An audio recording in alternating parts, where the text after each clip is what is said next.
Bonjour, je suis Zico Kiax, transformateur et créateur de la méthode Génie du Leadership. Je suis ravi de vous retrouver dans cette vidéo au cours de laquelle je vais partager avec vous 4 qualités essentielles pour développer votre leadership.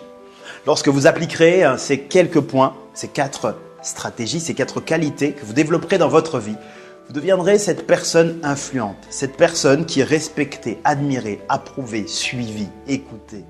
Le leader est celui que l'on veut suivre lorsque l'on est dans différentes situations, qu'il s'agisse d'une entreprise, dans une organisation, face à des collaborateurs, face à des clients, face à des partenaires, face à une famille, un entourage. Nous avons besoin de suivre quelqu'un. Alors pourquoi est-ce si important pour vous de développer ces 4 qualités de leader? Lorsque vous développez, vous réveillez justement votre leadership avec ces 4 qualités, ces 4 attitudes, ces 4 aptitudes, votre vie change, elle passe à un autre niveau. Remarquez autour de vous aujourd'hui, lorsqu'il y a quelque chose qui est dit, lorsque quelque chose est suivi, est accepté. Souvent, c'est vient d'un leader, une personne qui a plus d'influence que les autres, une personne qui sait faire entendre sa voix. Elle n'a pas besoin de s'imposer par sa fonction, par sa hiérarchie. Elle incarne. Et les personnes savent qu'elle a un train d'avance, pas intellectuellement parlant, parce qu'un leader n'est pas plus intelligent que les autres. Il travaille juste avec plus d'intelligence dans sa façon stratégique. Mais ce n'est pas une intelligence qui est supérieure aux autres. Il fait les choses différemment. Et je vais vous montrer en fait ici ces 4 points auxquels le leader se concentre vraiment, dans lesquels il donne son attention, il accorde son attention pour que vous puissiez le faire à votre tour. Lorsque moi je suis né pendant un match de la Coupe du Monde de football, je m'appelle Zico et je porte le prénom d'un grand joueur célèbre qui portait le numéro 10 de l'équipe du Brésil. Il était au top, c'était vraiment un grand champion, un grand leader. Et donc, toute mon enfance, cette association avec ce prénom, cette association avec ce nom de leader, d'une légende, m'a toujours fasciné, attiré et intrigué. Parce que je me demandais comment un être humain pouvait-il avoir autant d'impact et d'influence que pour influencer des personnes sans les connaître.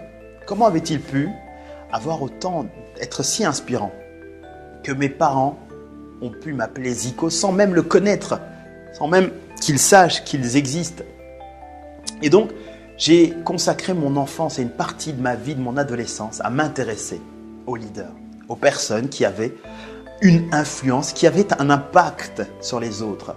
Et toutes ces personnes vivaient une vie extraordinaire. Ils partaient de choses ordinaires, ils faisaient des choses si inspirantes que ça a transformé ma perception même de la réussite, ma vie tout entière. Alors, je suis un garçon à la base introverti, un garçon timide et un garçon solitaire. Et c'était donc un obstacle pour les gens autour de moi, pour ma famille, mes proches, d'être un leader à mon tour. Et je n'ai jamais voulu laisser cette fatalité exister dans ma vie parce que je voulais créer les choses. J'ai étudié tout ce que faisaient les leaders. Je les ai analysés. Je les ai suivis. Je me suis lancé entrepreneur très jeune, à 21 ans. J'ai fait beaucoup d'erreurs pour véritablement parvenir à comprendre ce qui fonctionnait, les points principaux qui revenaient chez les leaders. C'est les personnes qui ont beaucoup d'influence. Et je vais vous les partager dans cette vidéo pour que vous puissiez à votre tour les appliquer. Premier grand point, c'est une vision. Je sais qu'on a souvent, vous l'avez souvent entendu dire ou parler qu'un leader a une vision. Et la vision, au-delà même d'avoir une image en tête, il a le tableau, le dessin, il sait à quoi ressemble le scénario vers lequel nous irons demain, mais pour que ce soit demain et après-demain, il sait aussi à quoi doit ressembler notre vie aujourd'hui. Qu'est-ce que nous devons mettre en place, en gros, vers quel chemin ou direction nous devons aller.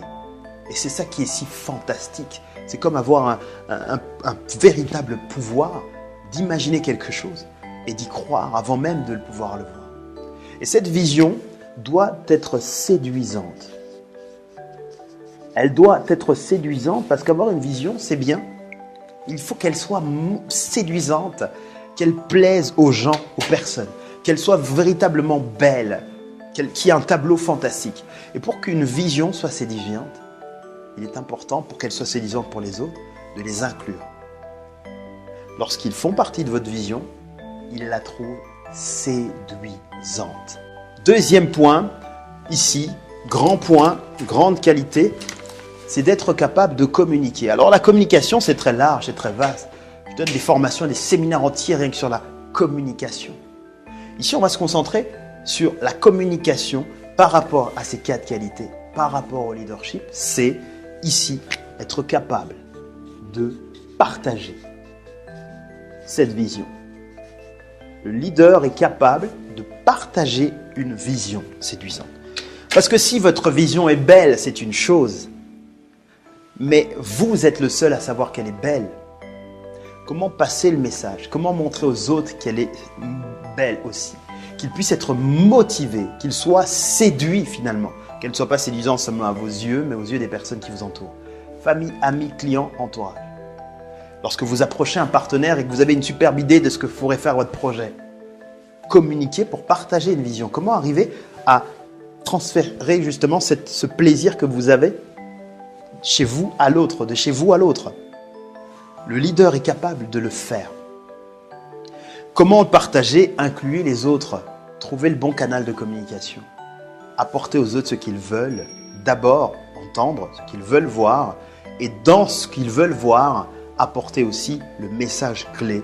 Faites une association d'idées ensemble pour qu'il y ait un principe à équilibre gagnant-gagnant-gagnant. Donc ici, ils doivent être motivés pour cette vision. 3e point, vous devez susciter la confiance. Donc, créer de la confiance. Et je dis bien ici, susciter cette confiance. Pourquoi? Parce que si vous êtes capable de partager une vision, mais qu'elle ne crée pas suffisamment de confiance pour qu'il y ait un engagement, pour que les gens soient capables d'avancer et de s'engager, de vous suivre dans cette idée, bien cela finalement est éphémère. On parlait de communication, un père de famille par exemple a une belle idée pour l'avenir de ses enfants, mais il ne sait pas comment la communiquer, donc le message ne passe pas. Frustration, mécontentement, on est incompris. Même chose en relation, même chose avec vos clients, même chose avec vos partenaires. Confiance. Je suis capable de partager cette vision, tout le monde est d'accord, mais quand il s'agit d'agir, plus personne ne le fait. Les collaborateurs ne veulent pas le faire, les amis ne veulent pas me suivre dans ce voyage, dans cette action. Mon partenaire ne veut pas me suivre dans cette nouvelle aventure, ne veut pas faire cette association. Comment créer suffisamment cette confiance? Soyez digne de confiance. Honorez vos engagements. Ce que vous dites, vous le faites. C'est très clair. Et puis, 4e point, ici, de réaliser, mais se réaliser, c'est de vous réaliser et d'aider les autres à se réaliser. Donc ici, c'est vous et les autres. Un leader qui est capable d'avoir une vision séduisante, de la partager, de faire agir les gens, de les faire bouger avec confiance, peut se réaliser avec confiance. C'est-à-dire d'être accompli dans votre vie. Mais pour que vous soyez accompli dans votre vie, dans votre existence, dans votre entreprise, dans votre vie personnelle, la première des choses, c'est d'aider les autres à être réalisés, à se réaliser. Lorsqu'ils se réalisent, vous vous réalisez aussi, parce qu'ils vous aident à vous réaliser. Il y a une réciprocité tellement forte, tellement puissante, qu'ils sont prêts à tout faire pour que vous soyez aussi heureux et réalisés. Et rien que voir s'accomplir et se réaliser, ce sentiment vous fait du bien. Ça peut se passer quand vous avez des clients qui vous suivent, des amis qui vous suivent, des personnes proches de vous qui vous suivent. Vous pouvez ici vous réaliser. En suivant donc ces 4 points, vous serez capable de développer votre leadership. Le leadership est présent. Ce sont des qualités, des points clés que suivent les leaders. Il y en a d'autres. Ici, j'ai pris vraiment les grands points que vous pouvez développer. Lorsque vous êtes à ce stade, il vous manque encore autre chose pour aller au niveau suivant. C'est d'être un leader de génie. C'est de révéler le génie du leadership qui sommeille en vous. Pourquoi? Même parce qu'il y a 4 phases dans le leadership. Et à chaque phase, il y a un style de vie différent. Vous pouvez très bien avoir ces 4 qualités dans les 4 phases, mais ne pas vivre les mêmes réussites. Première phase, c'est quand vous êtes dans le gouffre. Ça veut dire quoi? C'est que oui, vous parvenez à faire ceci, mais pas systématiquement. C'est-à-dire que vous n'êtes pas encore efficace. Vous parvenez de temps en temps à avoir une vision, à la partager, à susciter la confiance, à vous réaliser, mais vous n'arrivez pas systématiquement à le faire. Donc c'est un peu un hasard qui se crée. Ensuite, vous êtes au deuxième phase, le E de efficace. Vous parvenez systématiquement à le faire. Sauf que vous le faites avec beaucoup de dégâts. Vous prenez les chemins les plus longs, vous perdez les gens parce qu'ils le font mais ils se sentent parfois obligés, ils sont frustrés. Ça demande trop d'efforts, trop d'énergie, il y a beaucoup trop de dégâts. Troisième phase, c'est le NI, niveau efficient. Vous pouvez le faire cette fois mais en fournissant moins d'efforts, en perdant moins de gens, en créant moins de dégâts. C'est plus confortable, plus agréable. Vous êtes vraiment un leader et vous grandissez. Et le E, dernière lettre, quatrième phase, c'est l'excellence. Là où tout se fait avec ou sans votre présence. Et les gens que vous avez inspirés, que vous avez motivés, que vous avez aidés à se réaliser, aident les autres à le faire. Vous créez une génération nouvelle de leaders. Ce que je vous invite à faire maintenant, c'est de vous poser ici ces questions. Pour ces 4 points, où est-ce que vous en êtes pour chacun de ces points? Et de vous faire un plan pour savoir comment développer chacune de ces 4 qualités. De vous concentrer sur ça, ne serait-ce que pendant les 3 prochains jours, 4 prochains jours. Ayez vraiment un voyant lumineux pour chacun de ces points. Si vous avez apprécié cette vidéo, je peux vous aider à réveiller votre génie du leadership en suivant une formation gratuite, en vidéo et aussi pour pouvoir télécharger un livre qui vous explique comment réveiller votre génie du leadership. Sur le lien qui est en bas de cette page ou quelque part sur ce site, vous pouvez partager cette vidéo si vous l'avez appréciée également pour aider les personnes comme vous à développer leur leadership. J'étais ravi de passer ce moment avec vous. Je vous envoie mes meilleurs vœux d'amitié et de succès pour réveiller votre génie du leadership. C'était Zico Kiax. Merci.